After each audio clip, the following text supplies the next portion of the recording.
Se me había olvidado. Ya, aquí tenemos entonces la guía de estudio, chiquillos.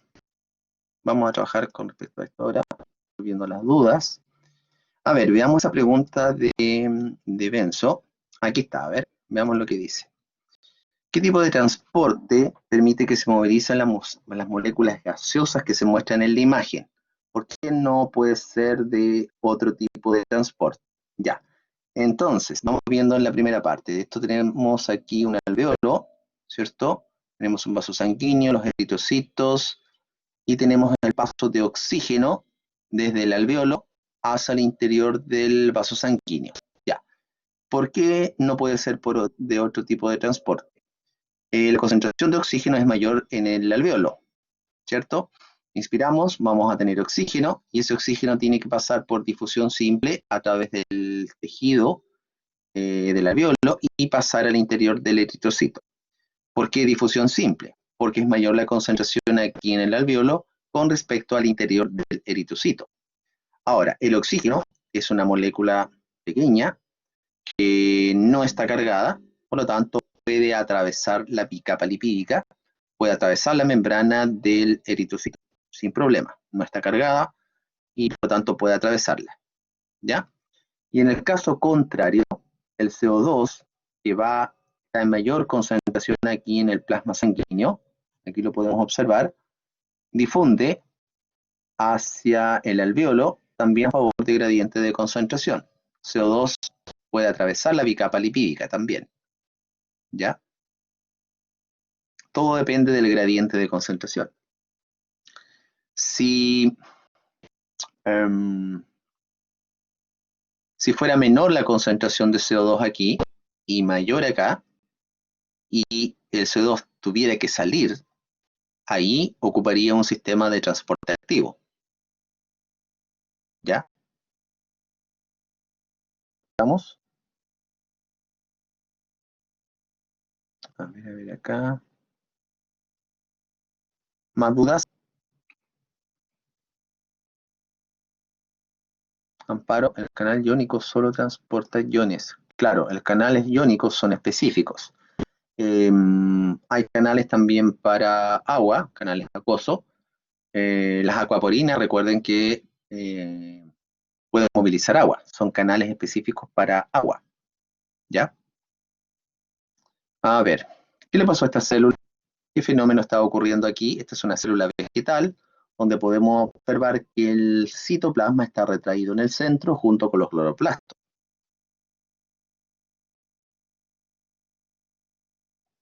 Esto tiene un nombre. ¿Cómo se llama eso? Los canales son unipaso, plasmólisis. Esto ocurre en condiciones hipertónicas. ¿Qué está ocurriendo acá? ¿Cómo se llama este fenómeno? Crenación. Ocurre también por colocarlo los eritrocitos en un medio hipertónico. ¿Ya? Ok. Pregunta, chiquillos, de la guía. Sigamos. A ver acá, ¿alguna duda con respecto a esto? La última de mitocondria. Veamos la de mitocondria.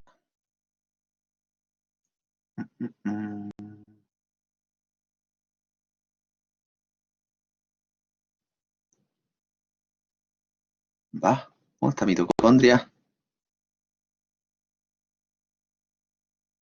La última, esta de acá. Ah, ya, vale. Profe, en la ¿Sí? imagen es donde dijeron que era crenación, esas ¿Ya? células que están como desarmadas, ¿cómo es la diferencia de las que explotan cuando están en un medio hipotónico por citólisis? Ah, porque las que están en un medio hipotónico están infladas, ¿ya? Es como inflar un Yo globo. pensé que Y estaban infladas algunas, y que habían unas que estaban, que no, explotan por ser lento. las que no estaban crenadas eran eritrocitos normales. A ver, denme un segundo, por favor, porque quiero volver a esta imagen. Y de ahí vemos la mitocondria. ¿Cuál era la de esta? Esto que está aquí, eso es un eritrocito relativamente normal. Esto que está acá no tiene pinta de ser eritrocito, se ve muy grande. Ya, lo más probable es que sea un leucocito.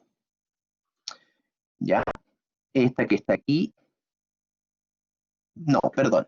También, aunque esta se ve medio extraña. ¿Ya? Estos son eritrocitos que no están crenados. Si tú ves los eritrocitos en un medio hipertónico, no todos van a responder de la misma manera. Algunos se van a crenar muy rápido, casi en forma instantánea, otros les va a tomar un minuto, otros un poquito más y otros prácticamente no les pasa nada. ¿Ya? No todos funcionan igual. ¿Ya?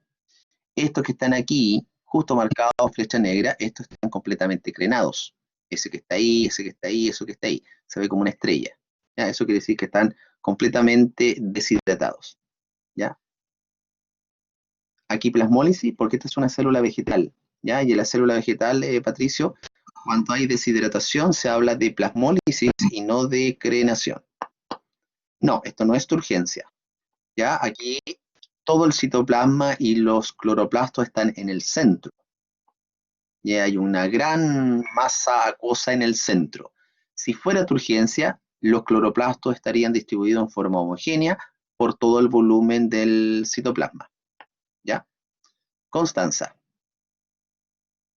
Ahora voy a ir a mitocondria. Profe, ¿Sí? ¿puede Dígame. revisar los rótulos del núcleo en esa guía, Sí. porfis? Veamos primero el de la mitocondria que estaba pendiente y de ahí Ay, vemos el núcleo, ¿ya? Ya, en esta había alguna duda, chicos. profe, ¿Cuál era la duda? ¿Sí? profe, lo que le había dicho delante del patrones de tránsito, aparece la guía de Golgi en el transporte vesicular. Y dice señales clasificadoras y sale en la secuencia de aminoácidos en oligosacáridos adicionados.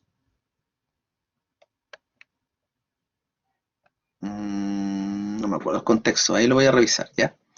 Ya, ¿qué Bueno, tenemos acá? ¿Ya? Tenemos, ¿qué hay que colocar aquí? Tenemos una molécula de 6 carbonos, glucosa. Ya, la glucosa se degrada vía glucólisis para formar 2 piruvatos. Aquí estamos preguntando por el, ¿cómo se llama? Por los ATP, 2 ATP. Ya, este piruvato entra a la mitocondria y aquí ocurre un proceso en el cual el piruvato se transforma en 2 moléculas de acetil-CoA. Este proceso ocurre en la matriz mitocondrial. ¿Qué proceso es? Descarboxilación oxidativa, específicamente. ¿Ya? Específicamente.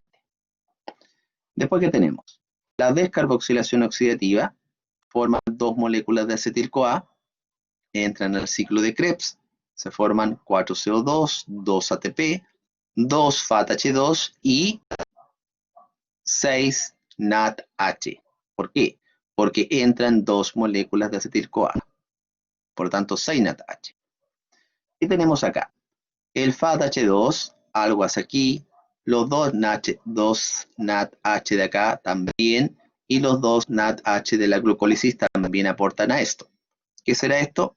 La cadena transportadora de electrones. ¿Ya? Ahora, si está ocurriendo cadena transportadora de electrones, recordar que ocurre en forma, ¿cómo que se llama? Simultánea, acoplada con la fosforilación oxidativa. ¿Okay? Bien. A ver, me entró la duda que lo que dijo la Constanza. Voy a revisar esa clase rápidamente.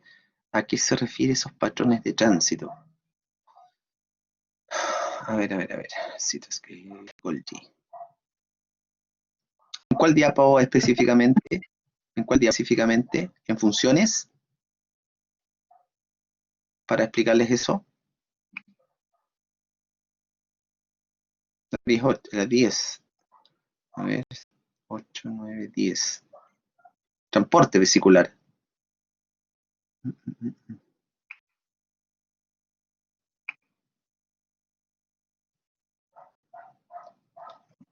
A ver, espérate. Sí, ya le pillé. Ya.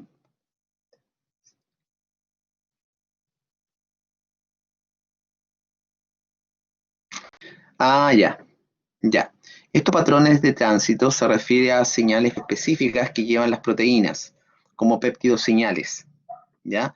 Las proteínas, para ser destinadas, ponte tú a la cara cis del Golgi, ¿ya? Cuando son sintetizadas aquí en el interior del retículo, Las proteínas llevan lo que se llama un péptido señal. Es una secuencia de aminoácidos que le indica a esa proteína cuál es la dirección que tiene que tomar, ¿ya?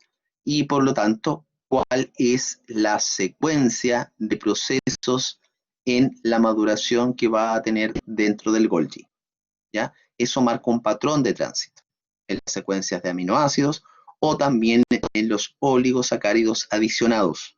Los oligosacáridos adicionados son la secuencia del árbol de glicanes u oligosacáridos que lleva la proteína. Eso también le da especificidad a la proteína, indicando cuál tiene que ser el mecanismo de maduración a seguir. O proteínas marcadas con, digamos, que van a tener función de hidrolasas ácidas, van a tener una secuencia específica de oligosacáridos. Otras proteínas que van a tener función como receptores de membrana van a tener otra secuencia específica de oligosacáridos. Por lo tanto, eso marca la proteína, va a significar un patrón de tránsito dentro del aparato de Golgi. ¿Ya? A eso se refiere. La maduración ocurre en la región medial o en la cara trans. La maduración ocurre desde la cara cis hasta la cara trans. ¿Ya? Eso implica maduración. De la cara cis a la cara trans. Denso. Profe, pero yo busqué en internet la definición de maduración de proteínas y decía ¿Ya? que eran todas las modificaciones post-traducción. Por lo tanto, ¿Ya? la primera modificación post-traducción es en el RER. Entonces la maduración también contemplaría el RER y el aparato de Golgi, ¿no? También. También. En ese caso sí. Ah, ¿Ya? vale. De acuerdo. Sí. La pregunta que me estaban haciendo era con respecto al Golgi. Si la maduración ocurre en la región medial o en la cara trans. ¿Ya? La maduración en el Golgi ocurre desde la región cis hasta la trans. Si consideramos las modificaciones post-traduccionales, claro, las modificaciones post-traduccionales comienzan en el RER. Por lo tanto, en el RER ocurre la primera etapa de la maduración de las proteínas o de las glucoproteínas. El transporte de vesículas con proteínas motoras es con ATP. Sí, implica gasto de ATP. La proteína motora, la quinesina o la dineína, tiene que gastar ATP para poder movilizar las vesículas o los organelos. Lo mismo la endocitosis y exocitosis, ¿ya? Esas vesículas que ingresan también van con proteínas motoras, ¿ya? No es que la vesícula entra a su cuenta al citoplasma y se distribuye hacia los endosomas o hacia el Golgi, no. Tiene que ir, digamos, acoplada con proteínas motoras.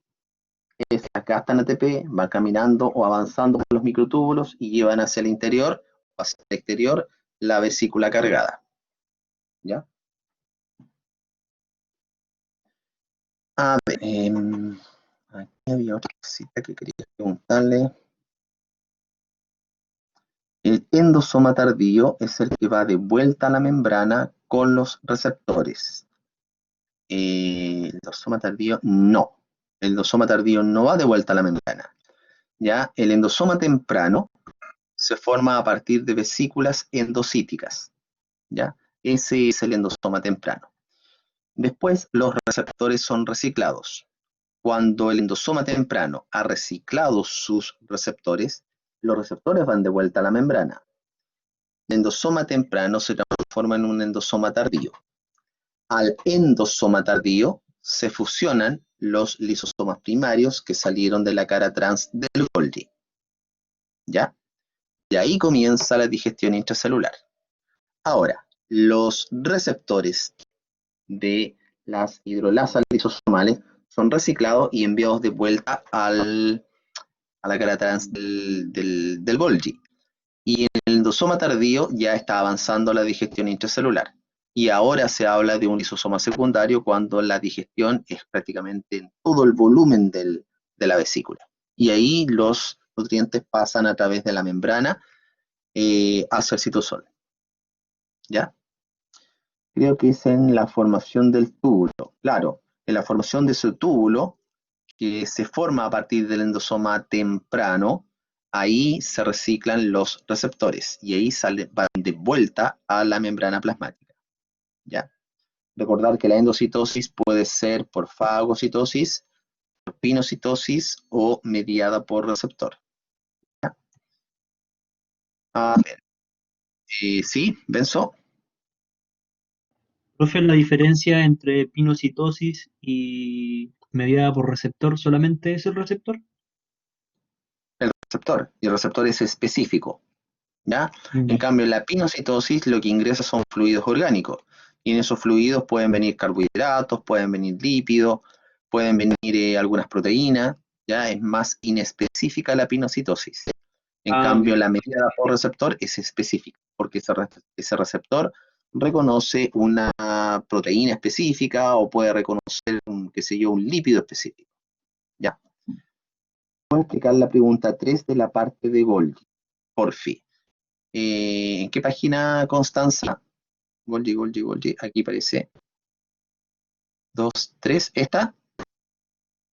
Ah, ¿de qué se tratan los procesos de glicosilación, fosforilación y maduración de las proteínas que se realizan en el Golgi? Los procesos se pueden realizar si no existe aparto, aparato de Golgi en las células.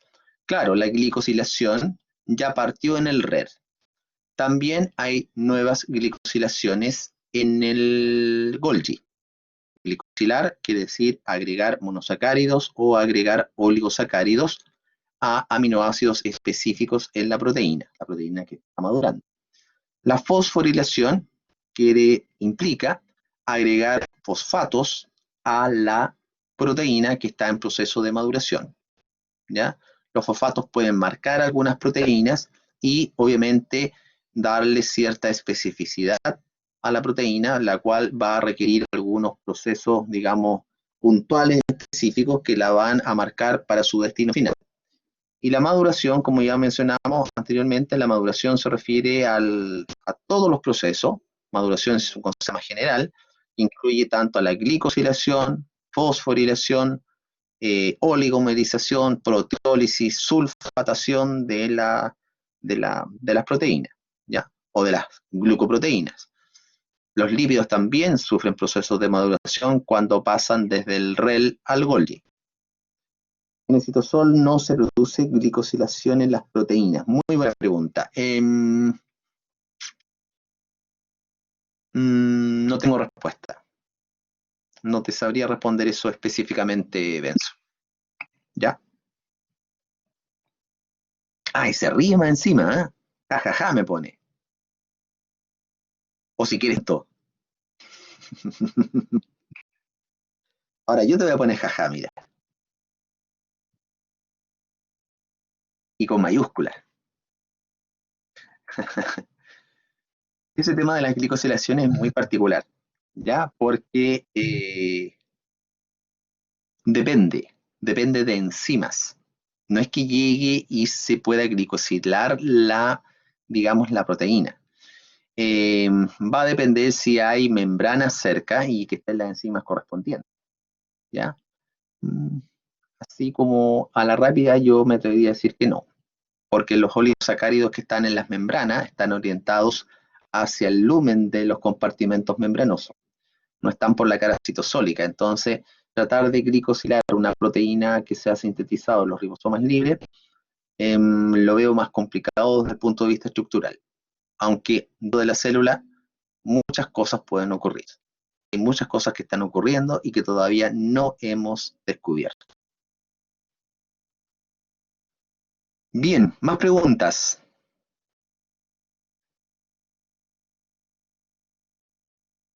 La glicosilación también ocurre en los lípidos. Los lípidos también pueden ser glicosilados. Recuerden que hay muchos lípidos que están glicosilados en la membrana. De hecho, la glicosilación que hablamos en el RER está dado porque se traspasan oligosacáridos de un lípido especial de membrana, ¿se acuerdan cómo se llamaba? Hacia la asparagina de la proteína naciente. Pero no siempre es asparagina, puede ser serina o puede ser treonina. ¿Cómo se llamaba el lípido que aportaba la cadena de oligosacáridos? Puede ser una pregunta del próximo control o del próximo solemne. Muy bien, dolicol. Perfecto. Ya, más preguntas, chiquillos. Nos quedan 20, nos quedan 10, nos quedan 15 minutos.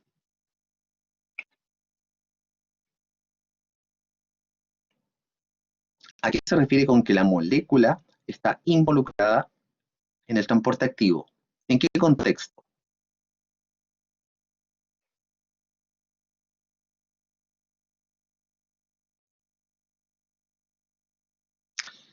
¿En qué contexto, Ignacio? ¿Cómo qué molécula actúa? ¿A qué se refiere con que molécula está involucrada en el transporte activo? Bueno, puede que esa molécula involucrada en el transporte activo sea la bomba, ¿ya? La proteína transportadora, la ATPasa, ¿ya?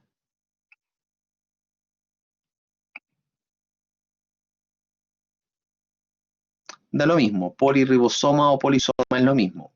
Cuando los ribosomas forman agrupaciones donde están leyendo la información de un mismo ARN mensajero, se llaman polisomas o polirribosomas. Pueden estar adheridos al RER o pueden estar libres en el citosol.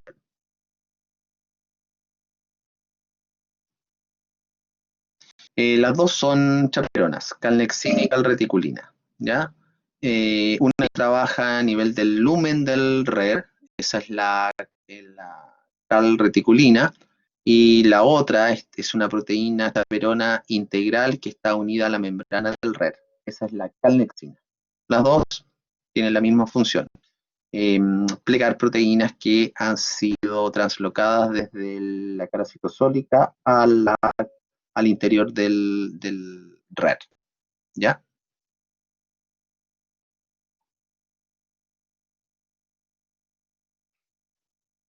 También hay chaperonas en el citosol, sí, hay muchos tipos de chaperonas.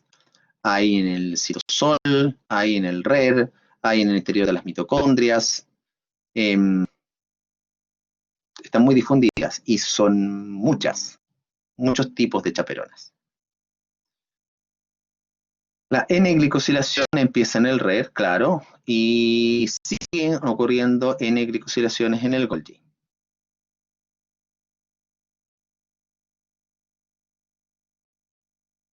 Oye, el Benzo que es mandona, le está diciendo a un compañero, tercera vez que preguntas eso. Oye, Benzo Parra, que es mandona el Benzo.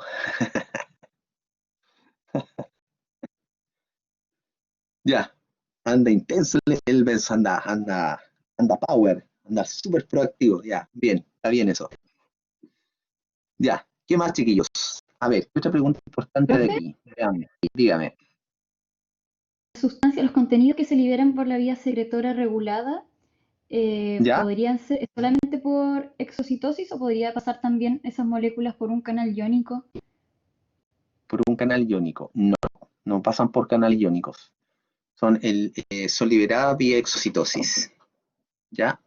Había una Y función asociada al canal iónico que era liberación de hormonas y neurotransmisores. Y como se acumulan antes de ah, salir, pero, pensé que igual podrían pero salir a través de indirectamente. Pero indirectamente, canales. cuando se activan canales iónicos, ¿ya? Como respuesta a un estímulo específico, ahí las vesículas se agrupan y se liberan vía exocitosis, ¿ya? No es que se liberen a través del canal iónico. Cuando cambia el potencial de membrana, se abren ciertos canales iónicos, entran iones al citosol y el ingreso de algunos iones al citosol agrupa estas grandes vesículas secretoras y libera su contenido al espacio extracelular, ¿ya? Pero siguiendo por exocitosis.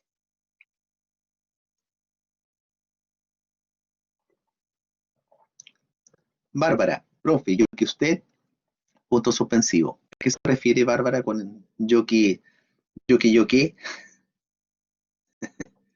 Bárbara González, no entendí. Ah, le iba a decir algo, ¿qué era lo que les iba a decir? También hay liberación de vesículas desde células a partir de unas estructuras membranosas que se llaman exosomas. Ya, eso no lo vimos, pero seguramente en otra asignatura les vayan a comentar. Eso tiene también relación con células cerosas, ¿ya? O células que están convirtiéndose en malignas, liberan estas vesículas llamadas exosomas, que viajan a través del torrente sanguíneo, se instalan en otros tejidos y comienzan a preparar un microclima preciso, apropiado, propicio, para que después las células cancerosas generen metástasis, ¿ya? Esos exosomas anteceden metástasis y se están utilizando ahora último como biomarcadores de cáncer, ¿ya? ¿Cuándo la poli y despolimerización de microtúbulos debe ser rápida? Buena pregunta. Cuando, por ejemplo, la célula tiene que movilizar rápidamente alguna vesícula secretora hacia la membrana y liberar contenido. Ahí la polimerización tiene que ser rápida, ¿ya? Y la despolimerización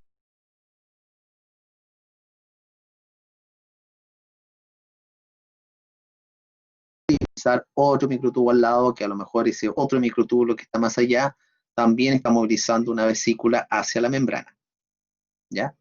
Por eso se dice que la polimerización y despolimerización es rápida. Siempre hacia el extremo positivo, no al extremo negativo. El extremo negativo se proyecta hacia el centrosoma, ¿ya?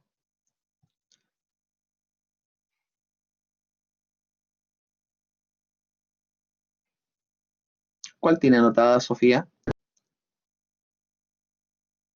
¿Receptores? Sí, pueden servir de receptores. Transducción de señal, también. ¿Pueden servir para interacción intercelular? También, ¿ya?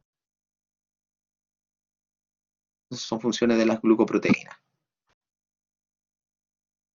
Sí, entre toda la unidad 3 y lo que quedó pendiente de la unidad 2, desde ácidos nucleicos en adelante. El solemne 3 es 100% preguntas de comprensión. No hay preguntas de conocimiento directo, ¿ya? Por lo tanto, sus conocimientos los tienen que aplicar a un problema, a un enunciado, en el cual tienen que, insisto, aplicar los conocimientos. Comprender, analizar, aplicar, ¿ya? Sí, voy a subir la tabla de especificaciones. Los rótulos del núcleo. Veamos los rótulos del núcleo. Eso estaba quedando pendiente.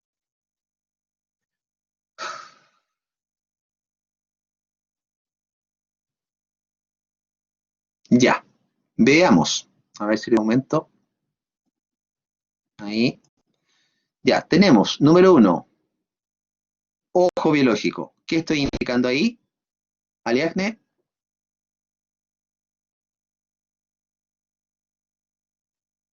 Amparo, Constanza, No veo Patricio. no veo el- Esos son los poros. Muy bien, ya. Vamos al número 2. Está bueno el 2. Número 2.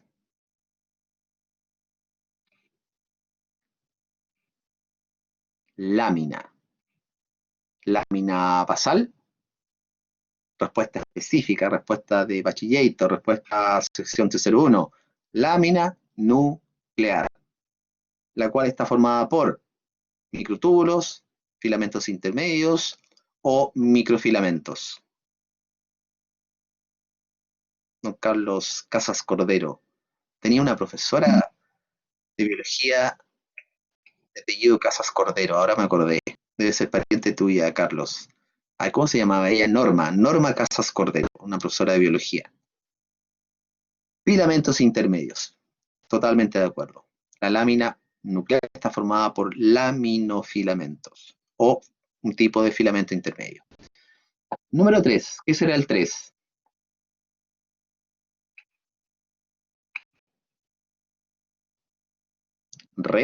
Retículo, espacio perinuclear, membrana interna. Membrana interna. La carioteca es la envoltura nuclear. La carioteca implica la membrana externa, el espacio perinuclear y la membrana interna. ¿Ya? Eso es carioteca. Ya, tenemos entonces, número 3, membrana interna. No, está bien la flechita. Número 4, a ver, pollitos. heterocromatina. ¿Será heterocromatina facultativa o constitutiva?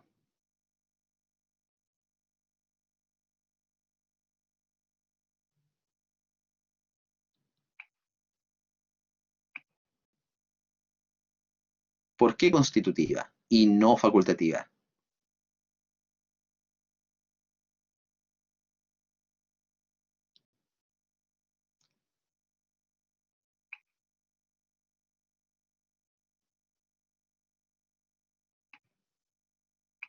Ya, pero la heterocromatina puede ser constitutiva o puede ser facultativa. Está muy condensada al borde. Por la ubicación. Pero también puede ser facultado, ¿no? ¿Cómo podría saber si es facultativa o constitutiva?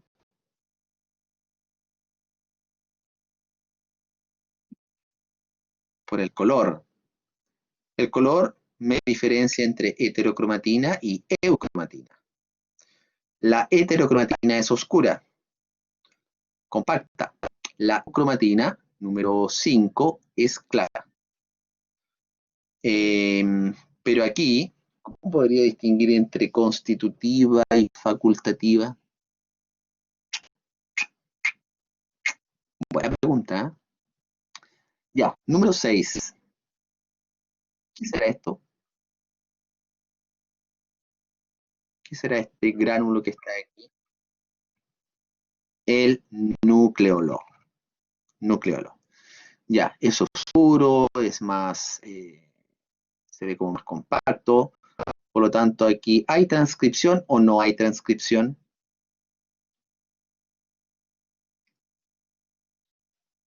Sí hay. Muy bien. Hay transcripción. ¿De qué hay transcripción?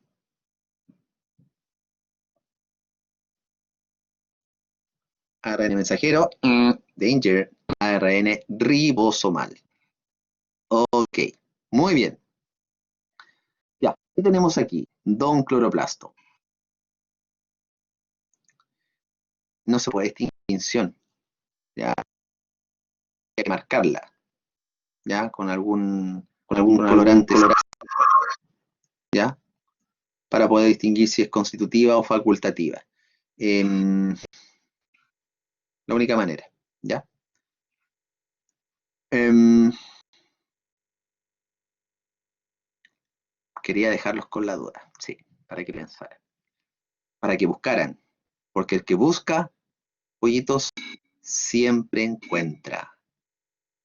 Ah, Bastián ahora me está tratando de que soy malo. Mira, Bastiana, ¿eh? Te estás juntando con el Benzo.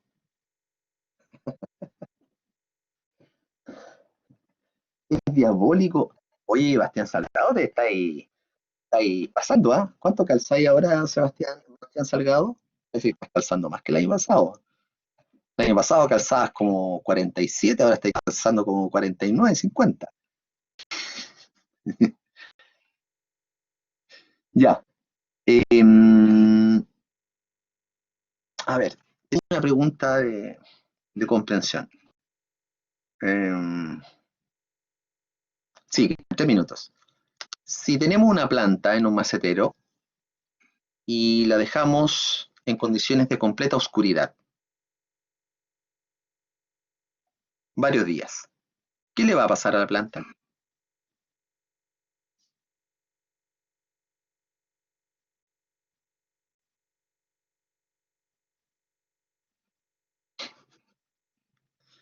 Ah, pero una respuesta más de biólogo celular, porque eso de que no hace fotosíntesis, que muere, es muy general. Yo quiero una respuesta específica a lo biólogo celular. De Bio 1011, sección T01, Bachillator, Guerreros del Estudio. Se marchita. No hay transducción de energía, ¿ya? Por lo tanto, si no hay luz, ¿qué le pasa a la planta? No puede generar reservas de energía. ¿Por qué?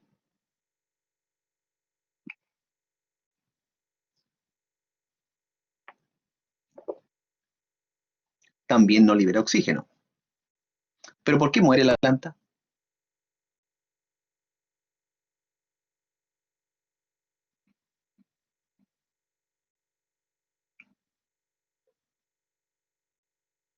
Ya, pero sabemos que hay una fase que es independiente de la luz. Yo le dije que había una fase independiente de la luz, ¿se acuerdan? Que era el ciclo de Calvin. Por lo tanto, si no hay luz, funciona. ¿Sí o no?